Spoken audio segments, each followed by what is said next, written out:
isteri masuk je kereta, daya tak bergolek dia, isteri dah switch off, dah tidur. Tahu-tahu bangun, dah sampai ke belum?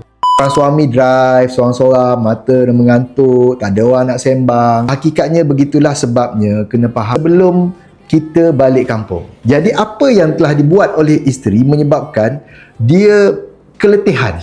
Dia mesti akan prepare semua baju-baju. Dua, dia akan pastikan rumah mesti kena bersih, kemas sebab nak kena tinggal, nak balik kampung. Ketiga, dia akan pastikan dapur bersih sebab sepanjang bulan Ramadan mungkin masak dan sebagainya. Dipikir semua benda. Jadi dia dah exhausted, dah letih.